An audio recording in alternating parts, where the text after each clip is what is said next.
I need a password? Oh, wait, I think this is Laura's. Oh, that's Laura's. I guess this is Laura's? Oh, that's it. Good morning!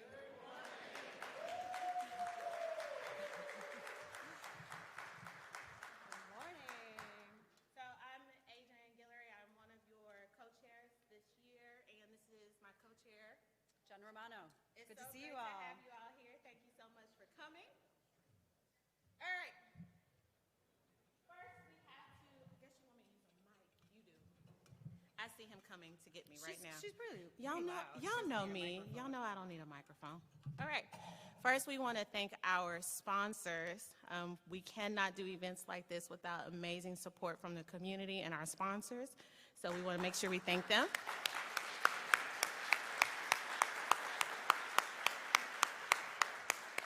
They are all in the exhibitor hall, so please make sure you stop by, say hi, learn everything you can about them.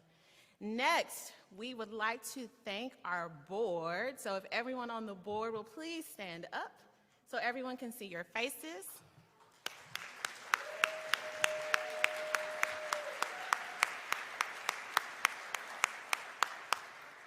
These are not scary people, so if you see them in the hallway, please stop by, say hi, introduce yourself. They would love to meet you. For the next couple of slides, let me bring up Sarah Mastro. Sarah.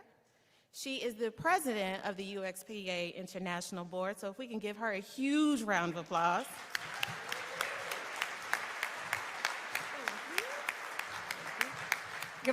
This is too, you guys are taller than me.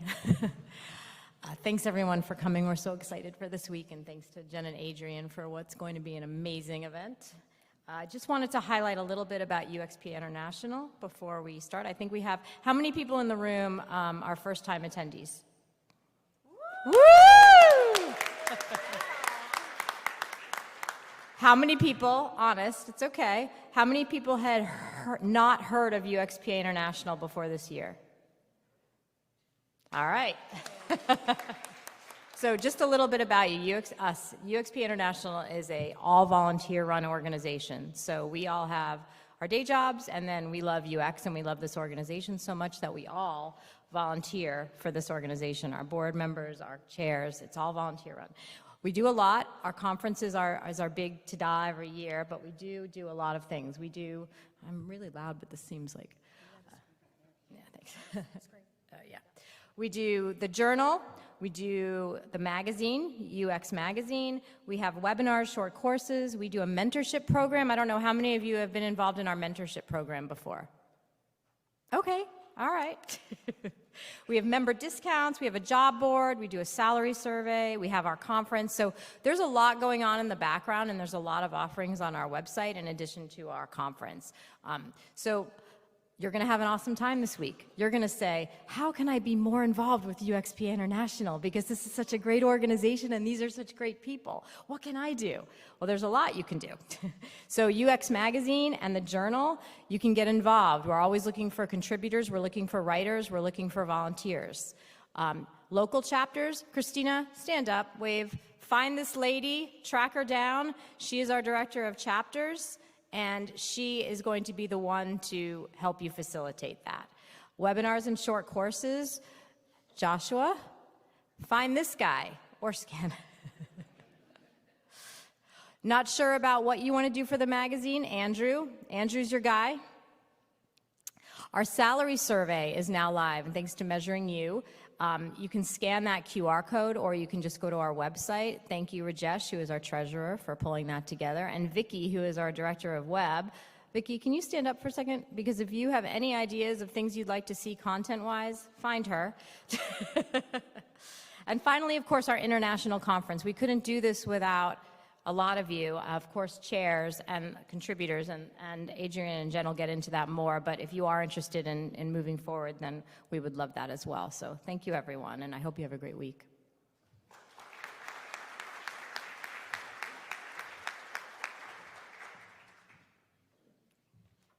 All right, a little bit about what we're up to this week. We had 171 submissions. Thank you so much to everyone who submitted to this conference. Of those, we have 58 sessions. That's across our pre-conference, not pre-conference courses, across our panels, across our talks, everything that's happening over the next 3 days. We had 7 pre-conference courses, thanks to our instructors who joined us yesterday and to everybody who joined us for those pre-conference courses. 13 posters out in the exhibit hall. We have a poster session on Wednesday, but those will be up, so stop by during the week and check out those poster sessions. This is UXPA's 32nd conference. Again, welcome to all of you who are here for the first time. It's a super friendly group, UX practitioners. Make some new friends, some new UX friends. We've got lots of things going on in the exhibit hall this year. Amongst our 7 exhibitors, we have lots of games and things. So, you know, even if you don't know people, it's hopefully going to be easy to meet people. Make some friends, talk to people. I promise you it's a friendly bunch. And yeah, we have 90 speakers across all of our presentations and 2 receptions. We have an opening reception taking place this evening in the exhibit hall where we'll have karaoke. This has kind of become a thing now for the past few years, where we have karaoke at the opening reception. So, you know, during some breaks, maybe practice that song you want to sing during karaoke this evening. I've got mine planned. I won't tell you what it is right now. You'll have to come and join me. The other reception is our closing reception, which will take place on Palm Court, which is not too far from here, just right outside. So hopefully we'll have good weather and we'll be able to close on Thursday outside. Wednesday is a short day, so you can make new friends and go out to dinner and do some other things on Wednesday. We just have those 2 receptions. What else did I want to mention? Anybody who is from South Florida, at the opening reception tonight at 6 p.m., the reception 6 to 8, South Florida folks meet right next to the UXPA booth, so you all get to meet each other from the local chapter. And if you're here from other local chapters and you want to meet people, you could post some notes. You know, we could figure out where to get people to gather. That's a benefit of us being from all over the place. You get to meet people from wherever you are, too. I don't want to, thanks. What else? Alrighty, so I think I lost track of how many people that I talked to last week who were in the wrong app, okay? So we are using the Ring Central Events app, okay? The icons look the same. I know I have complained. The worst group they could have had was UX professionals trying to use their app. Don't worry, they know. But there's a reason we did that. So this year going into the conference, it was very important to Jen and I to be able to have a virtual element. So there are people online in their spaces. Great to have y'all. And this platform will facilitate that. So the goal was to create something that was almost like being here. So they're hearing what you hear in real time. They'll be able to chat. They'll be able to ask questions. They'll see the posters. They'll even have their own virtual networking session, okay? And then for us, we'll be using the app to kind of navigate, figure out where people are. You can also use it to make connections with people. Any notes or announcements will come through the app. That will come from us, as well as the surveys, okay? So, Ring Central Events. Everybody got it? All right. For the folks online, if you have any issues with using that, you can just use the help feature. They are very, very responsive. Worst case scenario, you don't get an answer to your question, you can ping me directly through the app. Okay? All right. Ring Central Events. All right, next. Y'all, this is a volunteer organization. Jen and I are volunteers, the board are volunteers, but at the conference we have very, very special volunteers. We have conference volunteers, so these are people who just want to help support the madness. So if you are here to support the chaos, please stand up.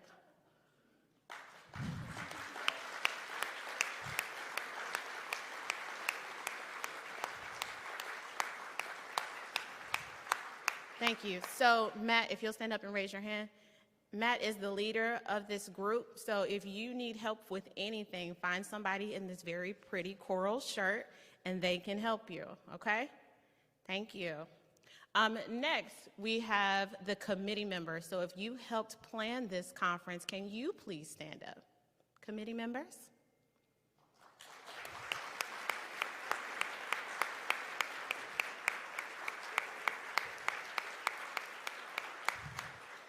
Again, this conference takes a lot of work, so we have all been working on this since, last July?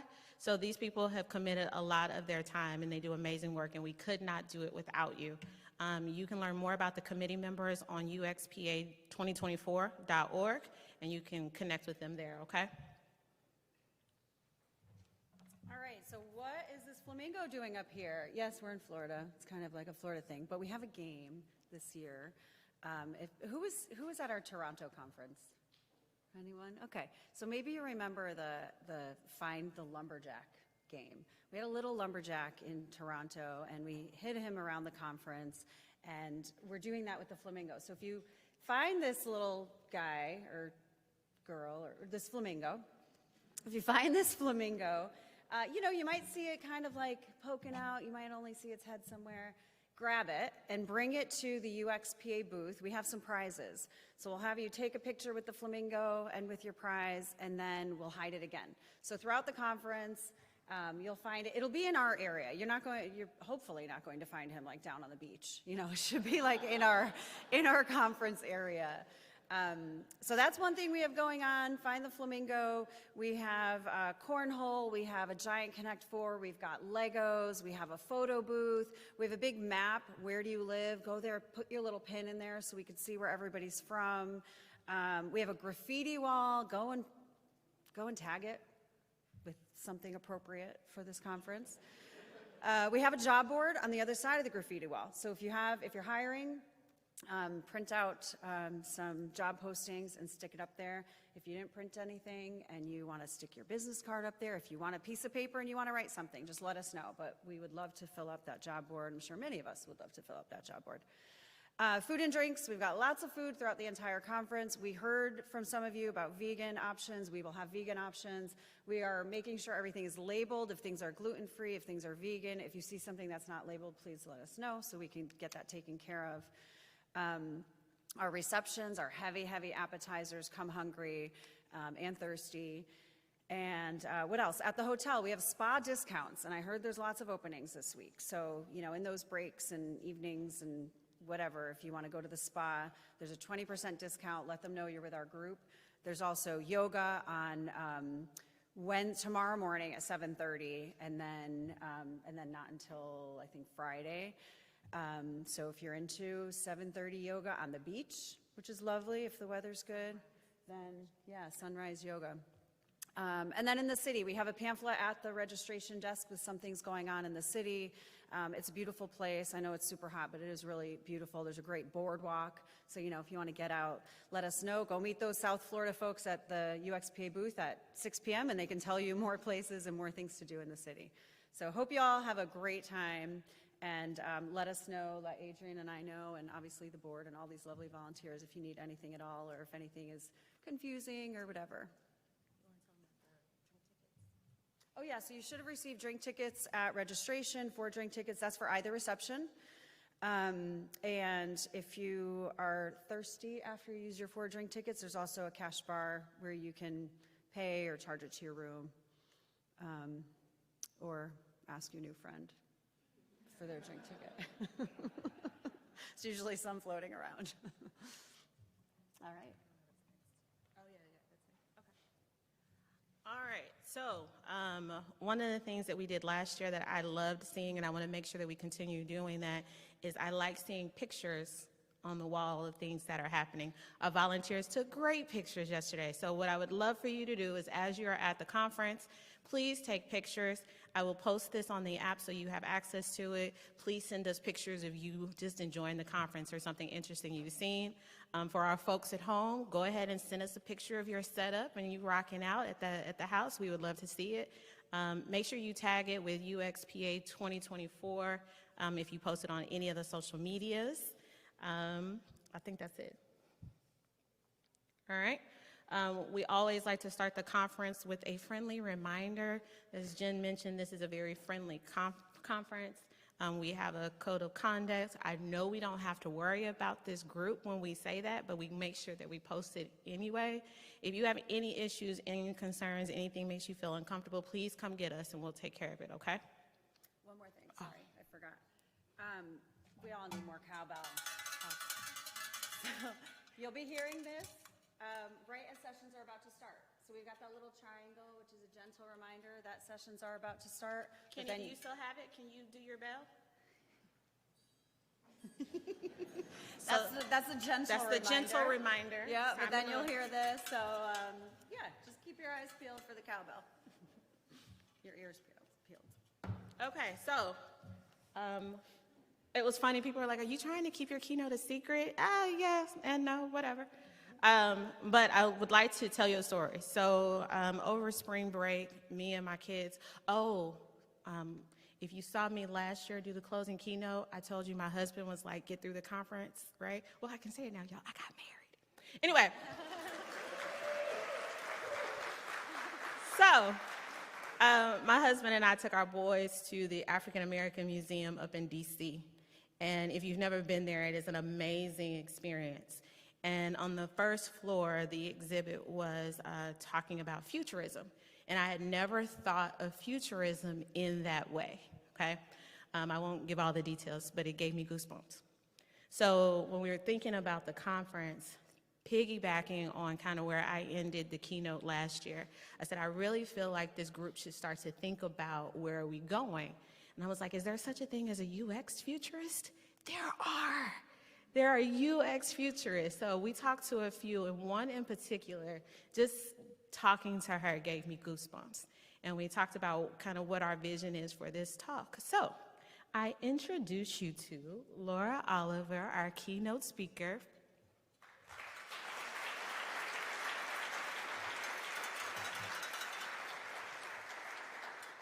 So as she gets ready, y'all prepare, make sure you're ready to take notes. All of these talks will be recorded, so you'll have access to those in about a month, so you don't have to be too invested in your notes.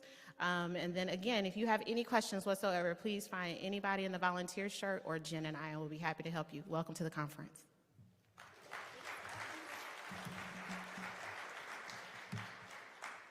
Good morning. Oh, that was so nice. Thank you, guys. Okay, one more round of applause for all of the organizers, for Jen and Adrian and the board and the volunteers and everyone. You can keep clapping for a second if you want, because I have to log into this computer. Super fun.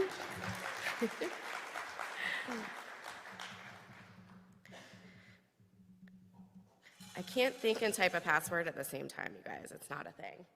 And I think we can get the slides up on the screen. Excellent. We're already off to a good start. So, how exciting is it to be kicking off UXPA 2024? So, this event is what I would call a permissive space. Over the next couple of days, anything is possible. And it's like, who are you going to talk to? What are you going to learn?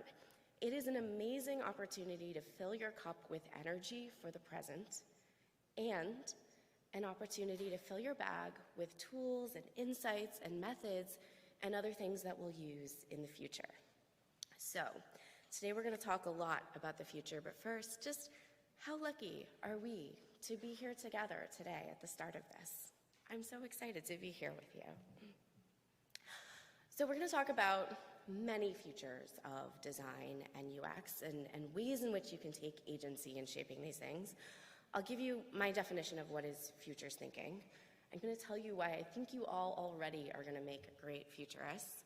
We'll do a couple of methods together, and then we'll talk about what's next. How do we use this? Where do we go? Sound like a plan? Good.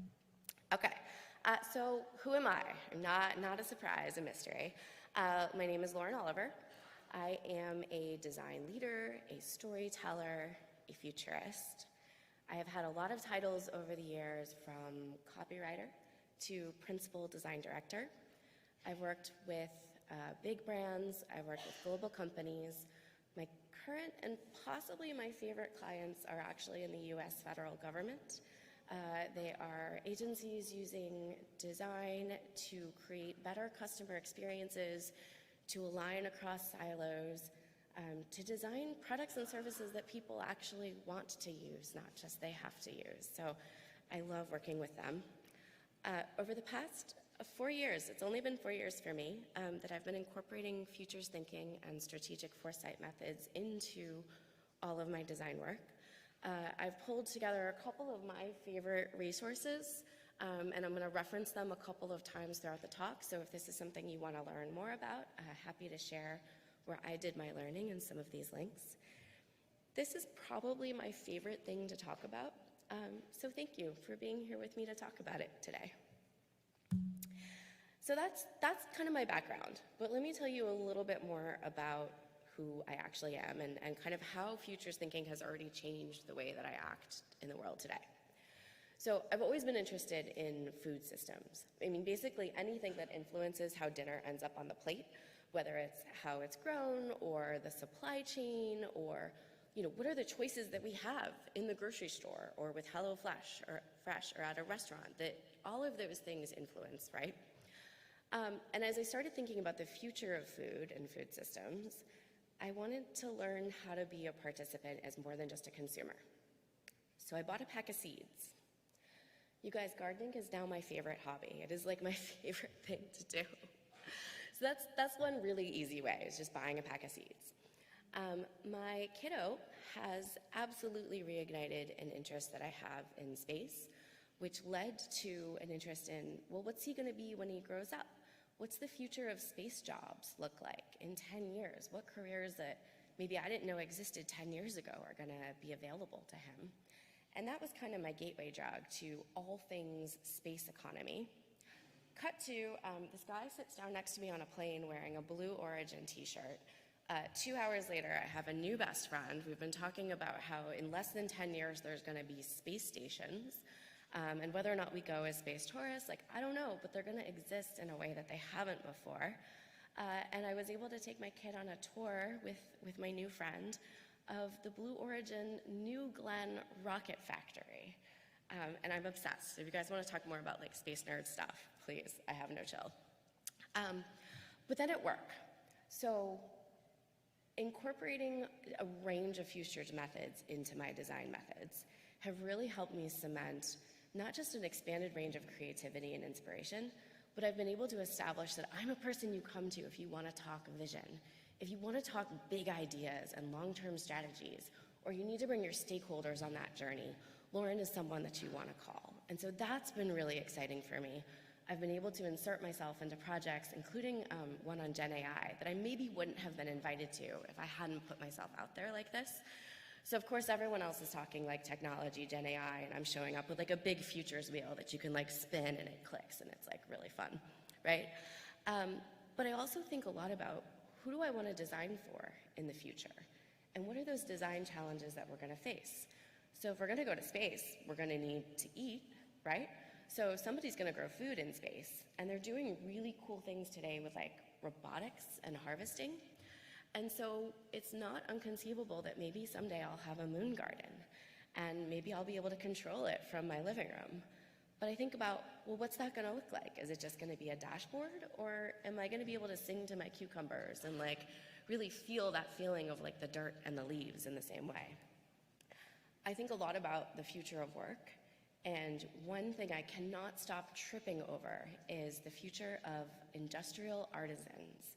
I mean, those signals are like everywhere for me right now. And so when I think about a person who's going to build a rocket ship or a submarine or something else really highly technically complex, and they're not going to do it with a mouse, they're going to do it with a blowtorch.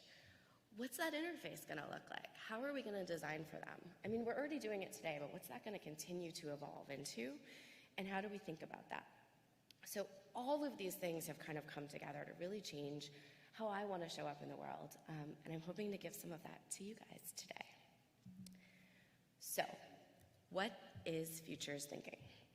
When I talk about futures thinking, what I mean is a set of methods and mindsets that consider drivers of change over the next 10 years in order to help us think through a range, the word range is going to be really important, a range of scenarios that help us steer how we want to act today.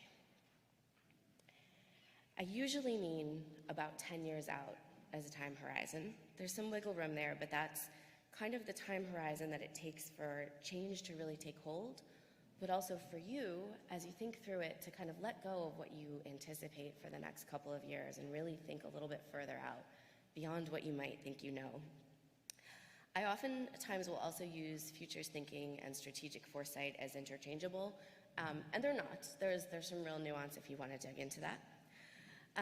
But futures thinking is definitely not about predicting the future. There are way too many possible futures and ways that things can unfold. It's not about imagining a future that you hope.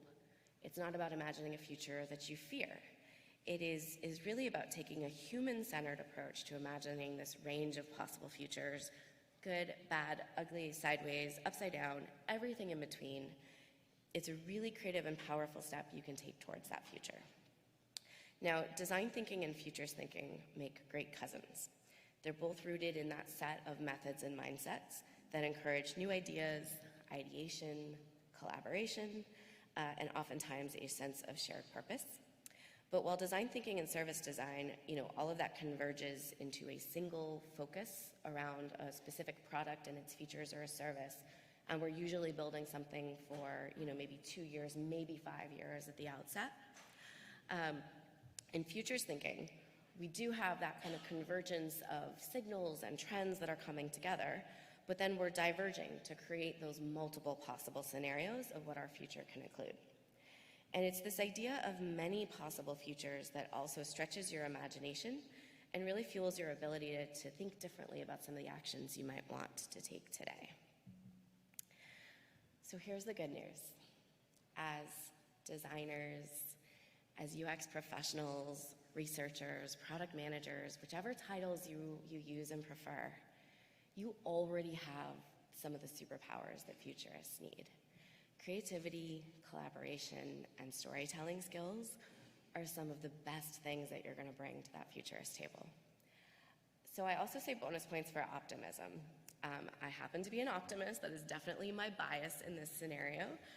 You do not have to be. Sometimes optimism can be an output of futures thinking, but other times it's okay if you're not, because that shadow imagination is also a really useful tool there. So it's okay. It doesn't all have to be this upbeat as I sometimes am.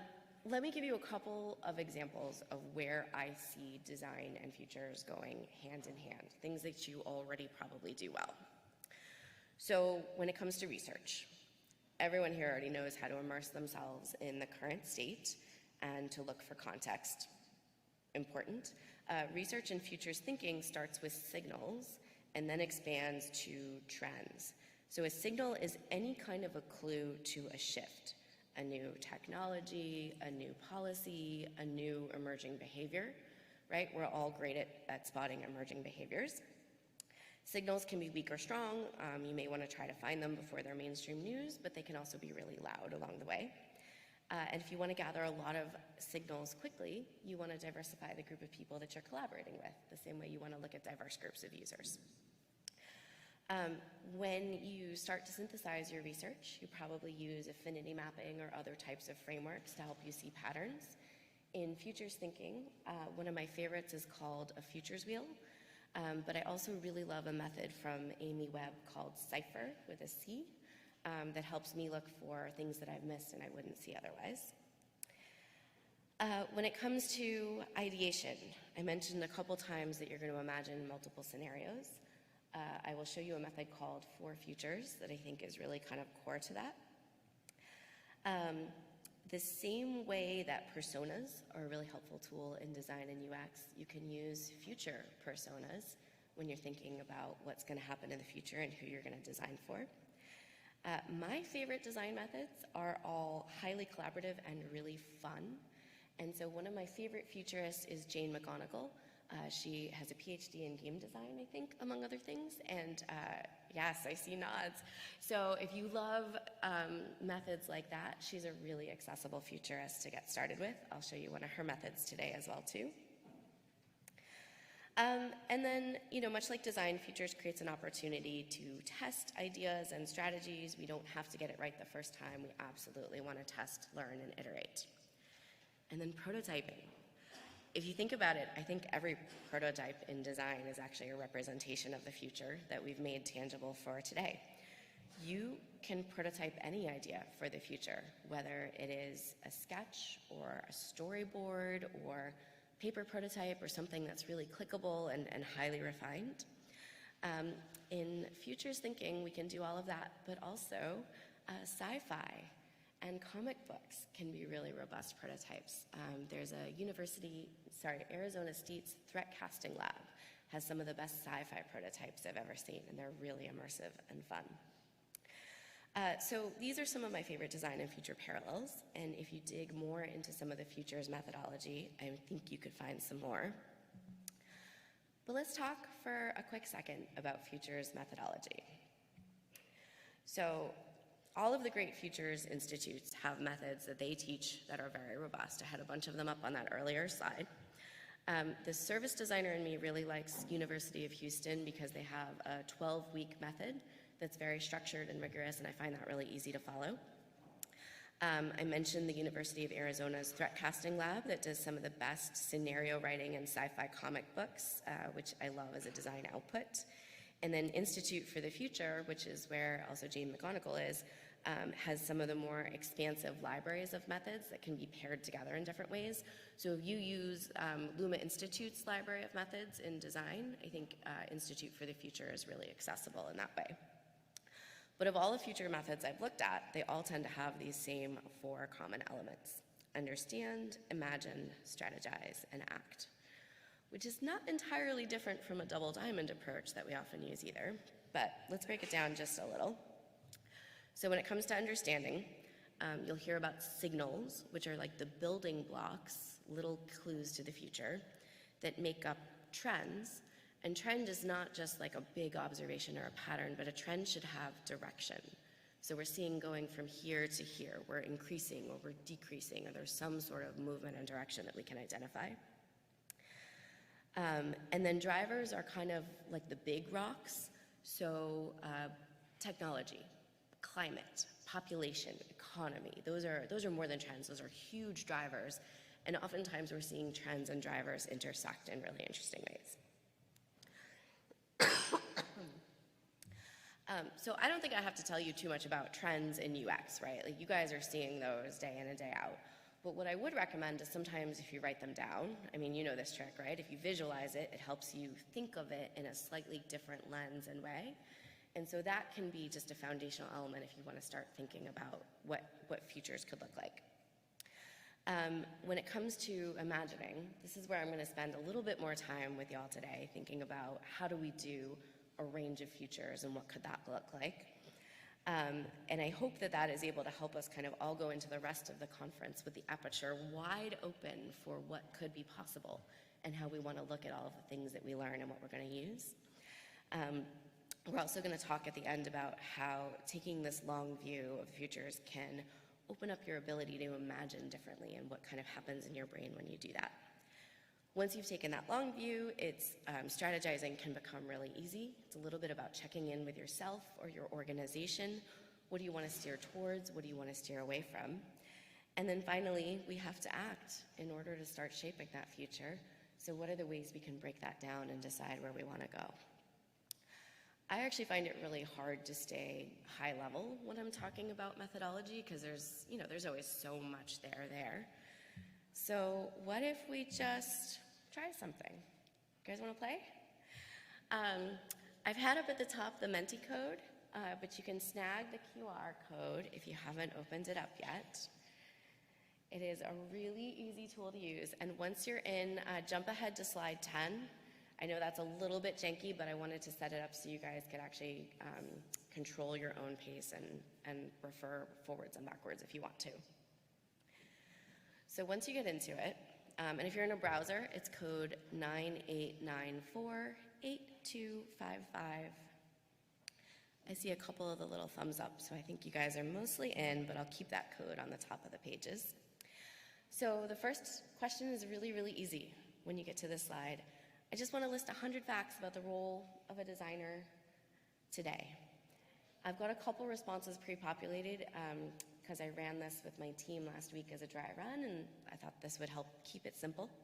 I also recently ran this with my leadership team, and we used this to think about what we were going to focus on in fiscal year 25. Ooh, I love this. You guys are moving quickly.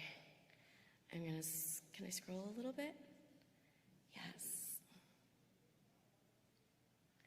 There's no single definition, that is fair.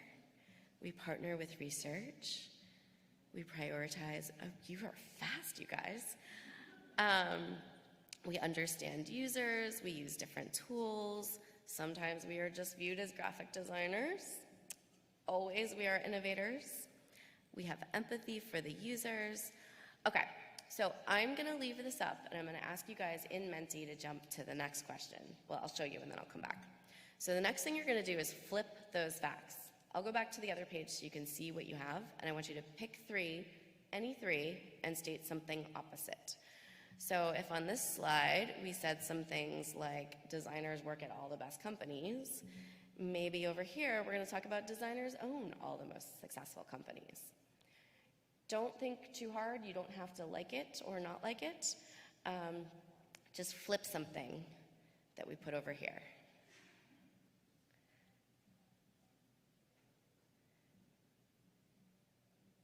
What would be the opposite of bringing new topics to the table?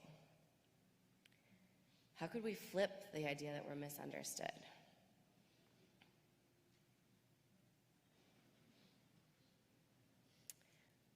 Being a curator.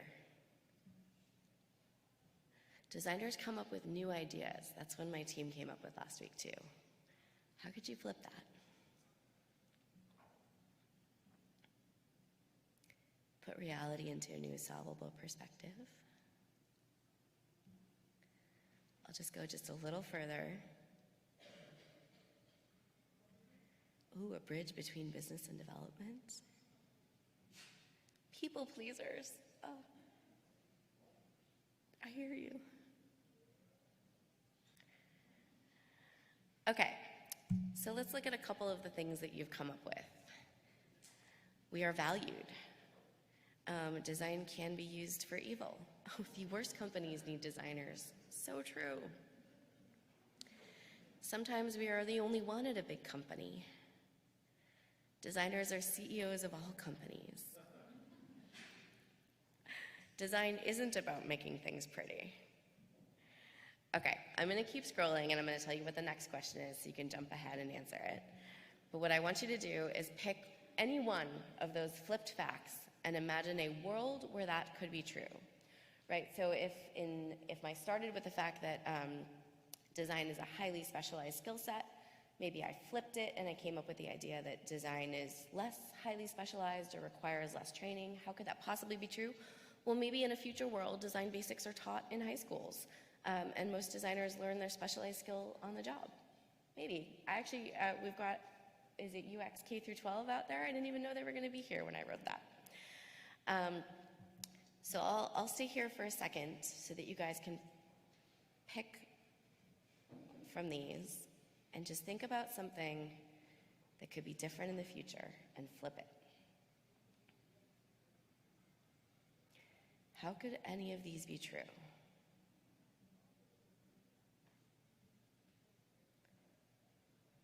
What world where designers could be taken over AI?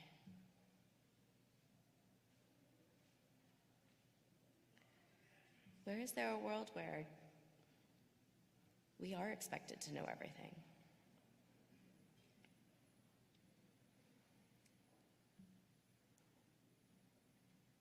Where is there a world where we own the future narrative and a vision?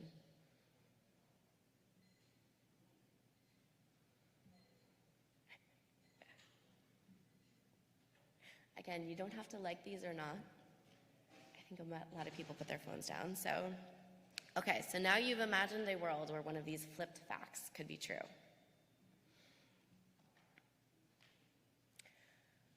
We're not gonna run through these all. I want you to think about the one that you just wrote down. How do you feel about it? Is that a future you want to steer towards or away from? And what is one action that you could take to steer towards or away from it?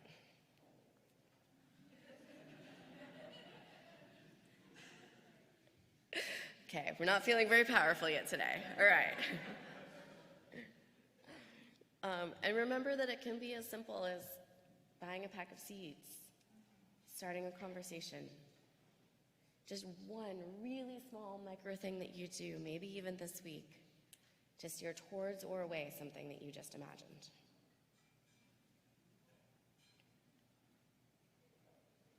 If you want to run towards it, how? Conversations at UXPA, that's a really accessible thing that you can do. Start with research. Research what? What's one thing that you could go Google right now? What's one conversation that you could set up to research?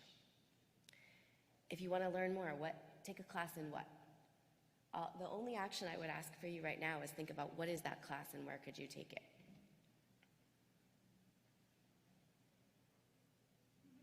Oh, get an MBA. That's a hard one, guys. You can meet with management. That's a really good one. Start now. Start now what? I'm not going to read them all out. I think what was most important here was that each of you had a chance to think through something really different and then think through an action. And whether or not you landed on something that feels very plausible or something that feels like you could actually act on it, you just did that thing in your brain where you started to imagine differently, and that is one of the steps. You guys just did a futures activity. Easy peasy. Okay, so you're welcome to keep going with that. It's in the app, and by the way, so are images of most of the slides here. I want to move on to another method. So that method was called 100 Ways Anything Can Be Different from Jane McGonigal at Institute for the Future. This method is called 4 Futures. So this is a framework for imagining a range of future scenarios along 4 different paths. It originated with Jim Dater at the University of Hawaii in 1979. So it's been around a while, and it's really core to a lot of what we see in futures. But the concept's pretty easy. So for any trend or an intersection of trends, you're going to imagine 4 different scenarios for how that could play out over the next 10 years. In a growth scenario, that trend is kind of continuing or increasing. It's kind of on the similar trajectory as it is today. In a constraint scenario, that trend is continuing, but there's some force acting upon it, so it's not unrestrained growth. Collapse means that some system or a driver supporting that trend has ceased to function. In a transformation scenario, it might overlap a little bit with the previous 3, but something entirely new emerges. So I'll give you an easy example. Every year, Americans eat more organic food. This is a trend that is slowly increasing. That's the direction. It's currently around 30% in the US. So in a growth scenario, you might think about what it would look like if 50% of all food was organic. From the grocery store to restaurants, right? Perhaps that world exists because the costs have come down or consumer demand has driven it enough that now farmers are able to scale differently or invest differently. And the supply chain challenges have sort of worked themselves out. In a constraint scenario, perhaps the costs have not come down at all, and the supply chain challenges are keeping all of the costs so high that people just really can't afford to eat or grow more organic food. In a collapse scenario, maybe there is some sort of agricultural superbug or invasive species that just makes growing organic food untenable. We have to use the pesticides or some of the other methods. And large portions of farmland just aren't able to produce the same way, so organic food is no longer feasible. And in transformation, well, maybe organic becomes less important. Maybe Gen Z goes all in on homesteading, or we all start eating local and provenance is more important than sort of what labels are applied. That could be, or something entirely new could emerge as the label for where things are grown. I love this 4 Futures because it reminds me not to think of change as a straight line. Sometimes it can be a pendulum that swings, other times it can be a spiral that comes back around. There are always new forces of change that are acting upon us, so this is a reminder to not just imagine the one most obvious to you path forward. So you could do 4 futures with any trend in design, and I will talk about that in a moment. But first, I want you to think about these 4 futures of organic food that I just mentioned. If you wanted to steer towards a world where more organic food was available for purchase, what kind of product or service would you design? who would you be designing it for? Would you design a tool to help farmers scale? Or could you design a tool for a consumer who sets themselves a personal goal of eating 50% organic food? What if it was a transformation scenario? If you had an idea and you wanted to steer towards an idea where something else was emerging beyond just the organic label? What products or services do you think you could use to enable that shift? I heard somewhere recently, if you want to have a good idea, have a lot of ideas. And so using the 4 Futures method is one way in which I force myself into different paths of ideation. So there's more than one way to use the 4 Futures. So another version of it is a 2x2. I generally just love 2x2s, but this one's different than I've seen elsewhere. So this one is a framework for imagining future scenarios across 2 intersecting axes. As far as I can tell, it was adapted from Peter Schwartz, who was the lead futurist and really kind of the grandfather of this at Shell and later at Global Business Network, I believe sometime in the 80s. And so essentially, you might here be interested in the future of organic food, but you might want to look specifically at how it intersects with something else, whether that's supply chain or climate change or lab-grown meat or whatever, right? So here, you're going to use one axis for your first trend, and on one side, you're going to have how does it advance, and on the other side, how does it falter. So you would put consumer demand for organic food grows in it advancing, and on the left, we have demand is slowing. And then on the pink line, you might put something around supply chain. So if it's advancing, the just-in-time supply chain is succeeding globally, and if it's faltering, supply chain disruption becomes the norm. So quadrant B is this world where everyone wants organic food all of the time, and a thriving supply chain means they can have it all the time, little to no waste, right? So that's one of your 4 scenarios. You don't have to go with growth, constraint, collapse. You can go with what's in your quadrants. In quadrant C, in the version I just described, you would have a world where organic food is not in demand because, honestly, if you can get fresh produce, you're already luckier than most. So you can see how this might take you in very different directions than the first 4 futures did. And then, of course, we can start to imagine different future personas and products that we could design for those worlds. So by now, you're probably getting a little antsy to think about what about the future of design and UX and all of these things that we do every day. You can also use this to reframe your future. So I mentioned earlier, you want to kind of avoid only thinking about what you hope or what you fear, because that's a little bit too much of your own bias in the system, and we want to help you diversify what you're thinking about possibilities for the future. And because you can't do a 2024 keynote without mentioning Gen AI, here I want to look at the intersection of design and Gen AI. And I'm not going to give you the answers, I'm just going to give you the framework. So one trend that I see happening, and I think this trend actually goes in both directions, design continues to advance as a valued specialty. There are so many more things that we can do and that we're learning as our craft matures across all kinds of organizations. So that's one trend advancing. On the other hand, there is a concern that it is a commodity or an expectation as it falters. And so both of these things might be true, but they're the opposite ends of this trend. And then with Gen AI, there is absolutely a world where it keeps advancing and it reaches all of the promise and potential that we've been hearing about. And there is a world where it can falter. I don't know if you've heard the word slime, but this idea that Gen AI might run out of content to train on and just start training on other generated content and degrade the quality. We already know AI overall suffers from bias. And then there's also the limit of Moore's law, so technology may not be able to keep accelerating if, for example, we can't make NVIDIA chips fast enough, or if the energy required to use all of these chips and all of these data centers, right? So there's a lot of reasons AI may not keep going on the trajectory that it has been. So let's consider that as a possibility. And I think if you could use this 2x2 to imagine the future role of a designer and how it intersects with a progression, you guys could easily think of a whole range of scenarios that could play out. And it can get beyond just, I know there's as many people in the room that love Gen AI as hate it, and that's great. And so let's think about what are the different opportunities and how do we want to steer in any of those scenarios? What are the different actions that you might take beyond some of the things that you're already doing to experiment and learn? Okay, so I've given you guys a lot for your brains already. This is just our first session at this conference.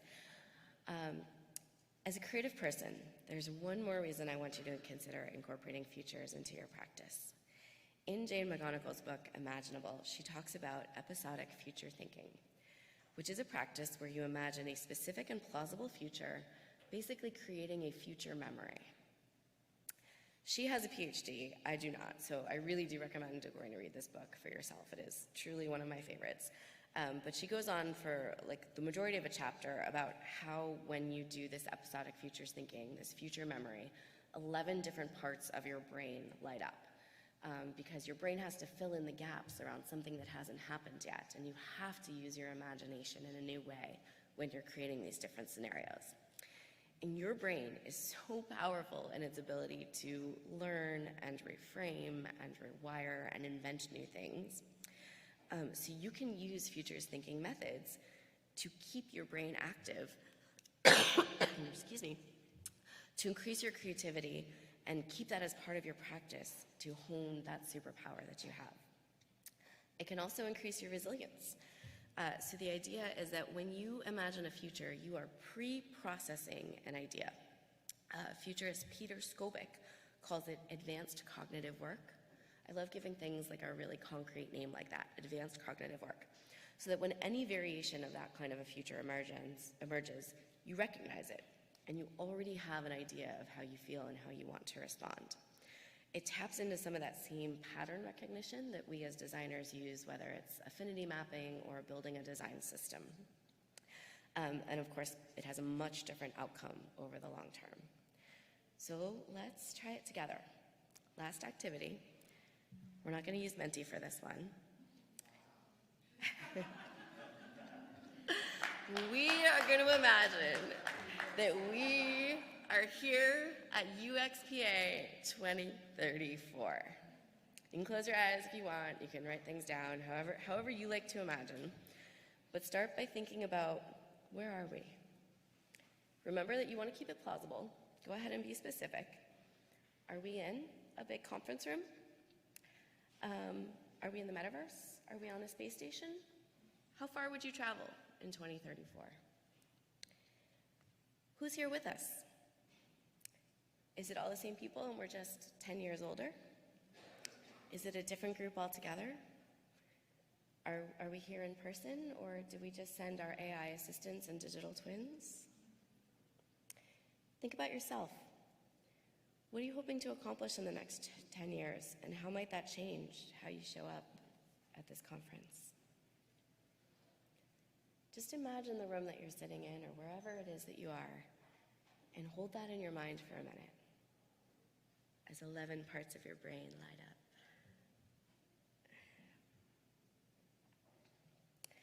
up. Okay, so now that you have that future memory, you can call that back anytime. And I'm going to give you just 2 assignments as you head into the rest of the conference and whatever future it is that you decide to shape. The first, become a signal hunter. Keep your eyes and ears open for clues to the future, different things that can inspire you or could be a hint to any of those other scenarios or trends you might be interested in shaping. And over the next 3 days, I want you to find at least one small action, buying a pack of seeds, starting a conversation, whatever it may be, to take that first step towards your next future. I think you can do it. And I'll see you in 2034, 2025 at lunch. Thank you, guys.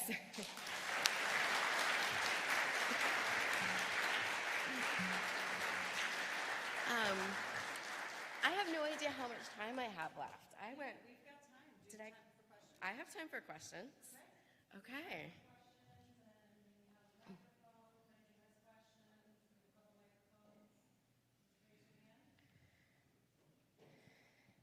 I don't get to be in charge of who gets to ask. Imani does.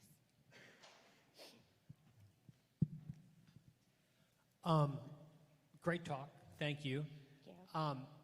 I'll admit I'm not the best at this. I guess through 20 years of usability testing, I've become a late adopter more than a futures thinker. But I'm a work in progress. And one thing that came to mind as you were running through those examples, especially the one with the 4 different paths, was I found my mind going back to what historical examples can I think of for each of those 4 paths?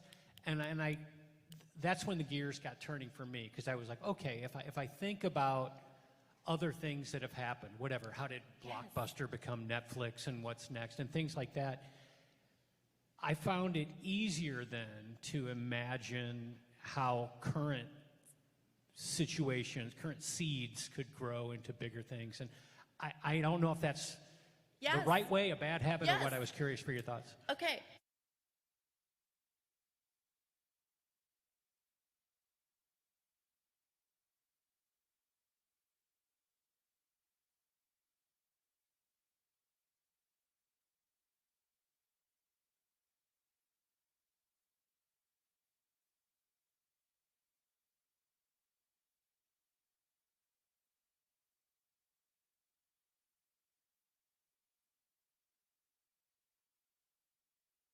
About. I don't know how to jam it all into one presentation. I'm so glad you asked that. Well done. Is this still on? Can you still hear me? Okay. Phew. I'm not very loud on my own, so I'm glad. What else?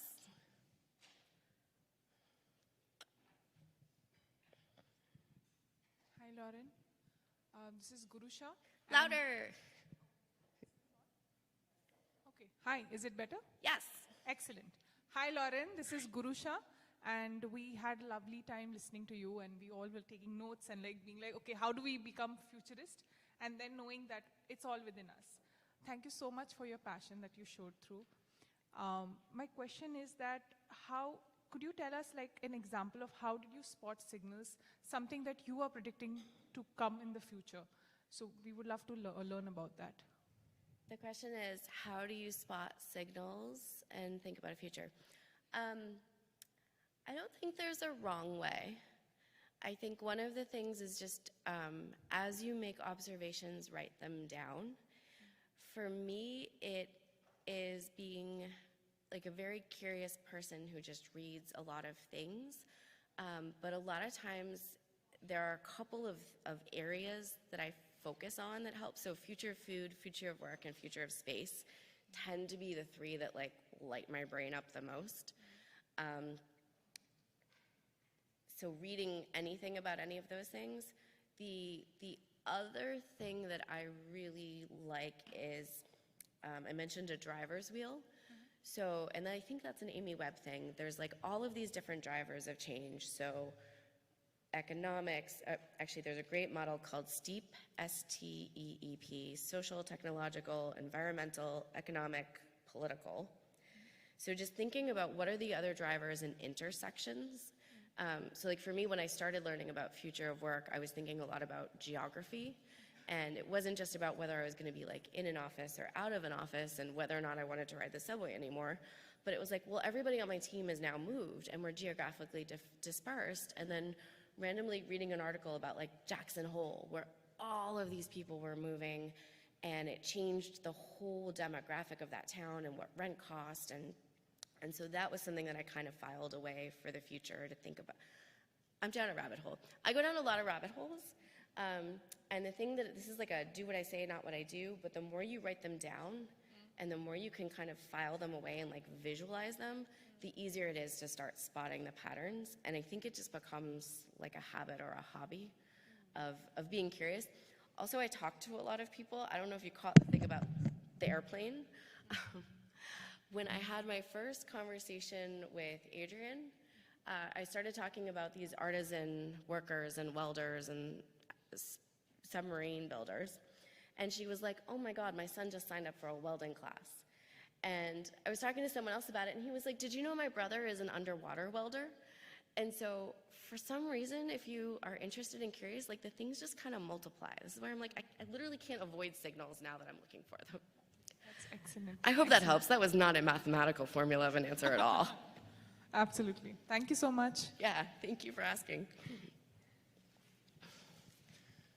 Thank you so much. I really like your passion toward all this, but also this like concept that you've been presenting around like being an agent that helps create the future, rather than a lot of times it feels like the future sometimes just happens to us. Yeah. So I guess my question is like from a career perspective and positioning, like what moves have you made to position yourself in a place to be an agent in helping build and create the future? Yeah. I appreciate that question because I think I thought I was going to start in my design job just selling futures work and that people were just going to start asking for it and buying for it, and they're not. And that's okay because I just started doing it. I just started ninja-ating it in. I tend to run a lot of workshops and collaborative sessions, and so I just kept reading about new methods and trying them. And people were willing to give me the latitude because enough of them worked. So I think just not asking for permission is kind of the biggest change that I've made in my career in a whole in the past 5 years. And it worked with futures the same way it worked with other parts of design. I don't know if I actually answered your question, though. No, that's perfect. Thank you. That'll work? Okay. Hi. Hello. Hi. I was really excited when you started the talk with talking about plants, because I myself am also interested in food systems. And because of that, the example you gave had me thinking a lot about the framework that you're describing here for thinking about perceiving the future. Personally, I'm a researcher in background, so I end up thinking a lot about what are your thoughts, I guess, I'd love to hear on the step before getting into imagining the future, but investigating the framework you're using to perceive the future. What I mean by this is like organic foods, for example, is something a lot of us turn to as like, oh, this is the label I'm looking for to look for good food, supposedly. Mm-hmm. But it's also a commercial label that's being exploited as well in certain ways. So it got me thinking about like, what are the steps going into the Four Futures framework, for example, to interrogate our own biases or understanding of the world, or like what we're looking for, right? Like, what are your thoughts around that? I think there's a really robust methodology out there, and I think that there are multiple schools of thought on how to do that. This is where I want to defer to like deep expertise that comes out of some of the universities. So I took a class at University of Houston, which is amazing, and they are very rigorous in the here's how you're going to do your research and document it, which is very different than the 100 ways I think could be different methodology. So I think you're asking a really good question about how do you bring rigor to your research process before you start imagining. I think similar to design, you do have to explore a lot of different paths. And you do have to write it down and look for the evidence of the trends and the drivers and the things like that. When I think about food in particular, I've been thinking about food for a lot of years, and so I was able to look back and realize I had other signals that I hadn't known were signals at the time. So I used to think it was really fun to go to farm-to-table dinners, and there were Meet the Farmer talks, and there was this lady, Amy Hepworth, I think her name was, who was a farmer who was like, organic apples are stupid. I can grow you better apples if they're not organic, and I don't have to go through all of these steps to get it certified. And it just stuck with me for a lot of years. And then there's an NPR podcast from 2015 about how they came up with the Honeycrisp apple and copyrighted it, and how that changed. In the 80s, you guys, there were 4 kinds of apples in the grocery store. There were 2 reds, a green, and a yellow, and that was it. And now it's better for everybody because there's 20 kinds of apples, but also there's still more Pop-Tarts than apples in the grocery store. So this is kind of where I'm yep, I went down a rabbit hole. I sometimes actually get lost in my rabbit holes of research So that's also where I think having a rigorous framework, and more than one framework, because depending on what you're trying to do, a different framework might help you differently, to write things down, to organize them, to sort them through, and to really decide what's the piece that I want to focus on that I'm then going to take into those 4 futures. So that's a very long way of saying you've got to go really expansive, you've got to converge, and then you can diverge. Thank you for letting me talk that through so I landed on something concise. Thank you. Hi, Lauren. My name is Penny Pei over here. I'm a strategist at General Mills, so who said food, we should connect after this. And we have an internal framework for the future also, but there's different scenarios of how the future would be shaped in 10 years. So there's like human-centered, there's efficiency-centered, and there's another centered one. So in terms of searching for clues, and we all know we have confirmation biases. So when you look at clues and then you have determined kind of which kind of the future you will go to, how do you make sure the clues that you're having will actually are the right clues and you're not just being misled into what you believe is true? Can you share some examples of how you examine this, please? Thank you. Yeah. Well, how excited am I? Because I didn't know about General Mills and that futures framework. So yes. I think like most things, we're all going to have our own bias. And so collaborating with people who don't think like ourselves and don't have the same lived experiences is one of the best ways to mitigate that. And so sometimes that's about sort of the composition of who's on the team and their lived experiences. And sometimes it's about their subject matter expertise. And so why might it matter that you have a data scientist? Why might it matter that you have someone who worked in a grocery store? Why might it matter that you have designers and a mix of different skills and expertise in the room? One of the things I heard recently about consumer packaged goods in particular, which includes cereals and other things that General Mills makes, the US population is not growing at the rate that it was. In fact, it's like Nigeria, Brazil, and India are going to be the 3 most populous in the next 20 years just based on birth rates. And so if you want to increase your profits in the US, you can't just count on more people buying cereal. You have to think really differently about, well, how are we going to be a part of their lives and what's that going to look like as the family changes and as the dinner table changes or the breakfast table as it may be.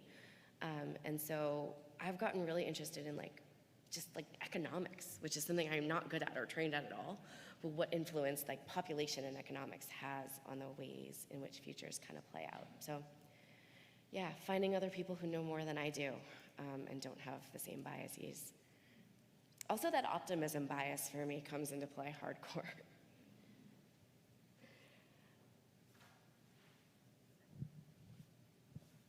I have no idea how much time we have, you guys. If I'm blowing the time, you have to stop me.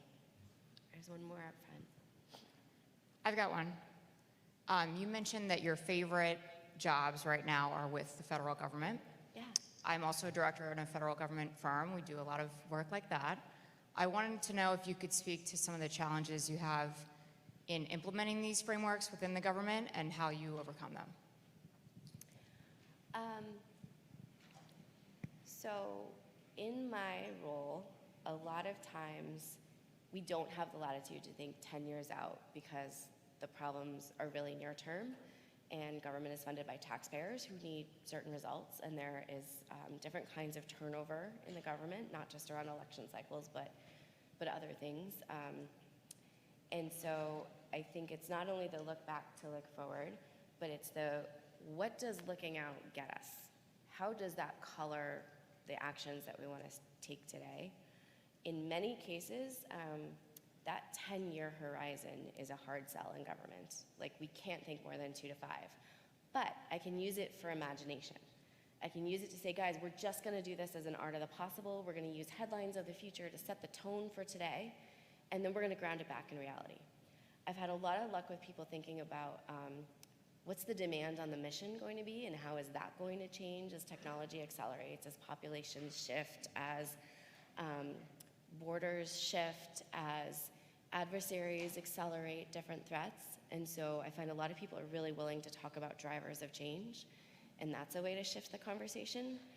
At the end of the day, though, I think you lose all credibility if you do not come back to meeting people where they are and what are the actions we're going to take today and why. So a lot of times, the big modernization and transformation efforts are expensive, and we need to do them, but we also need quick wins in order to have the license to continue. So this is where my service design brain loves a roadmap. And I always get permission for the 5-year roadmaps, and sometimes I can sneak it out a little bit longer, and sometimes it gets a little bit more condensed. But helping people see, you want to get to X, you've got to invest in Y now, and how do we make it less about playing whack-a-mole with all of the different little quick win initiatives and more about thinking holistically about our roadmap and that now, next, later structure. I could probably talk your ear off on this one, and I think you guys have learned I'm like a talker, so I'll pause there with that sense of like, what's the roadmap and what are the drivers, but we can chat more for sure.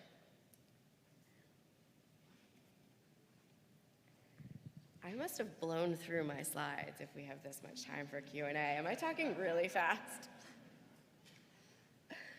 Hey, Lauren, in the back, right here. Hi. Hi, thank you so much for this really exciting, interesting stuff. Kind of similar to the last question. So I'm in enterprise healthcare, and we often talk about the slow-moving cruise ship. And so probably similar to the government, we can't necessarily think 10 years ahead. We're already maybe 5, 10 years behind. And so I'm curious just about that tension of as you're trying to think for the future, as the future is happening, but you're also trying to catch up to, quote unquote, the future exists, right? So we have things like ChatGPT or Gen AI, if we want to use the buzzword today, that we're concerned, I think, as designers about like the ramification and implications of that new technology, yet we're pushing to use it, yet we're also cautiously optimistic, and so just kind of balancing that tension. I love tension. I think tension is actually one of the most exciting places to play. And one of the things when it comes to new technology and how we think it through, I see a lot of the technologists just focused on what can we do? Like, let's just like go and make this Gen AI prototype and put it in people's hands and just do this, right? And this is true outside of my futurist self, but I think the designers are the ones that are saying, let's think about this as a system. Like, let's think about the before, during, and after of this tool that exists and people are gonna use, and what does that mean on the system, and how else are people gonna interact with it? So this is another place where I feel like, just, obviously I'm biased, but I think we have superpowers, and I think people need us in the room to help think through that system and that framework. I also think that we should not be the ethicists. I think that's somebody else's job, but I do think we can support what are the guiding principles and what are the values that already exist in this system, and making sure that those values hold true when we're designing that technology and bringing it forward. So I think we've got to be in the room for those conversations. Working very hard to keep myself inserted there. We're not always the first people invited, but I knock on doors and I show up a lot. Hey, this is less of a question and more of a comment, and maybe you could respond to it. But I find it very refreshing that you're coming from futurism from a humanistic perspective. I think all too often when we see futurists, they're cynical technologists who are talking about how, you know, in the future it's going to be something completely different and uncomfortable, and you're gonna get screwed over and you need to accept it. And they kind of like rub your nose in it. And, or they're just thinking about purely the profit model things. You know, AI will be able to do everything, but they're not thinking about the fact that we have a labor force where everyone needs to work to eat. And until you change that, there's a lot of problems. And you can't be totally just excited about AI taking over everything under that model.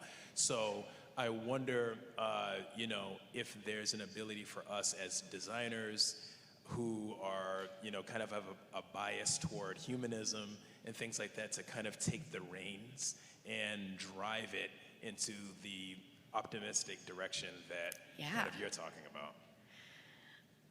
I mean, I think yes, right? That's why I am here, like, teaching you guys. I think we have the superpowers. I think a lot of futurists are involved in the technology and are involved in what are the things that I can bring to market. And I think sometimes I've seen a lot of bias towards like the academic or the philosophical, and not quite enough of the what can I do today to get started, and why does this matter to me? Especially, I think someone else said it earlier, like it feels so like the future just happens to us. And that notion that we can have agency and that we're not just choosing between one path or another, that we're actually gonna chart our own course. I think designers are great at that. I like where you're headed. Hi, Lauren. This is Leah with Measuring You. I've been a UX researcher for quite some time, and I've had the pleasure of working with some futurists, and I have been amazed to find out like what we had talked about 5, even 10 years ago, kind of coming to fruition, even in the last like year or so. So I'm curious, even just for fun, if you could share an example or two of something you've either predicted that's come to fruition or kind of helped mold and shape that's come to fruition in the future. Ooh, I'm a little jealous of the things that you've touched. I have actually only been doing this for like 4 years. Excuse me. So I don't think I can claim, I don't think there's anything I want to claim specifically. Only that everything we design that actually goes live is maybe an example. Very fair. Yeah, short term and long term. Thank you. Ask me again in a few years. Maybe I'll have more. 2034. I have a question from an online attendee who did not share their name. They ask, how do you use the output since it's not applicable immediately? Or is the intent to innovate and then start building? I think both. I think when I start asking you questions about, well, what are the tools that we would design today? Who would you design for? What are the things? I think it is very much an act to innovate. The other thing that I personally use the output for is to keep an eye for more signals. Sometimes I think it's called a flag in futures parlance, where you've seen something enough times and now all of a sudden it seems to be at a tipping point and there's something different that's starting to emerge there. I hope that helps. That and just, what do I want to act on? What am I actually going to try or experiment or prototype differently?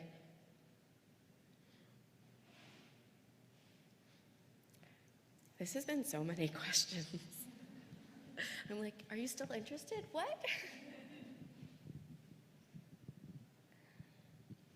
Hi, thank you for answering all the questions and this interesting presentation. I was wondering, how do you put rigor into like taking note of the signals, making sense out of them, and trends versus a Bader-Meinhof effect? Sorry, repeat the last part. Versus a Bader-Meinhof effect, that once you see it more times because now you're aware of it. I still didn't understand. One more time. So how do you keep the difference between picking up on signals and then logging them, seeing trends, versus a Bader-Meinhof effect that once you see it everywhere, but it's kind of a bias because you have seen it now before? So the idea that I've been seeing trends and now I see them everywhere? Yes. And we're assuming that's a bad thing. No, I'm saying that sometimes your brain now sees it, but before it didn't, but actually it might have been already there, but now it's kind of the Bader-Meinhof effect, like a bias. Yeah, I think to me it's similar to like, there are people that are experts on the space and space economies, and I'm not an expert on space. I am an enthusiast at best. And so what's really interesting is you're right, all of that stuff is already there, and I'm just very slowly catching up and uncovering it. But I think that's okay in that I maybe look at it in a slightly different lens, or because I'm an enthusiast, I'm not a professional when it comes to space. That's okay. I don't have to have all of the answers. I'm not designing for space today anyway. But when I think about all of the other things that I am designing for, And why does government care about space? And why should NASA care about the future of work? And I do sometimes get in the room with people that are at Air Force and Space Force and things like that. So I'm at least informed, and I can think about some of those other things in a long view differently. The other thing that I also really like about space as a futurist is most of us, that feels super sci-fi and out there. So when I talk about future of work, everybody feels like they have an answer, and most of their answers are about like today or tomorrow. But when I talk about the future of space work, now all of a sudden people are like, oh, yeah, that's really futurist. Now I'm willing to have this futurist conversation in a different way. So I think it just depends on like where you are in the journey and what it is you're trying to accomplish at that particular moment, how much you need to know versus how much you just need to like provoke. Okay, thank you. I'm gonna think more about that question. I did have an observation, which is, and kind of a follow-up question on that, which is, I've kind of noticed the future is not evenly distributed. Yes, I love that quote. You know, so for example, I live in Dallas. I have a little bit of an interest in urban planning. It's very easy to look at, you know, cities like San Francisco and New York and get an idea of trends and things that we might do. But I guess my question on that is, when you're looking at these other futures in other places, how do you determine what is the most interesting thing to kind of clue in upon that would then drive the rest of the change as a change maker that you're interested in adopting? Because you almost start to look beyond a change that you want to accomplish into methods of accomplishing the change. You sort of almost take it up a level, and it gets a little confusing as you go up the ladder. So kind of wanted to throw that out there. Yeah, I think the question becomes most interesting to who? It could just be most interesting to you. It could be, why did you start tackling this particular topic, and what are you trying to accomplish with it? There was an article I read recently on, I think it was in The Atlantic, on Arizona Arizona's gonna have to solve all the hardest problems first, and so therefore it's like the most future, I keep doing that. Therefore it's the most future of the states because it's like the confluence of all of the drivers and all of the crises at once, and so that's going to be interesting for us because we're going to learn from either their successes or failures. So I think sometimes in research as designers we have to have that hunt statement. It's like, what are we doing and what are we trying to learn and why? I think you need that in futures too. Yeah.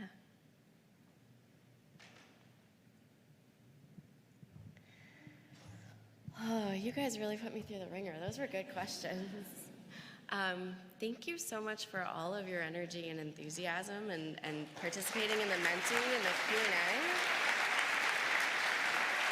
I love you guys for that. I think it's time for me to turn it back over. Thank you so much, Yes. and thank you for taking all those questions. Oh my goodness. That's wonderful. You are welcome.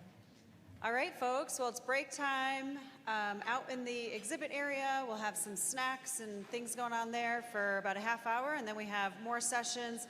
This room, we have breakout sessions, and then at the Atlantic Ballrooms, which is just a little hallway down the corner, Atlantic 1, 2, and 3. Thank you all. Have a great time.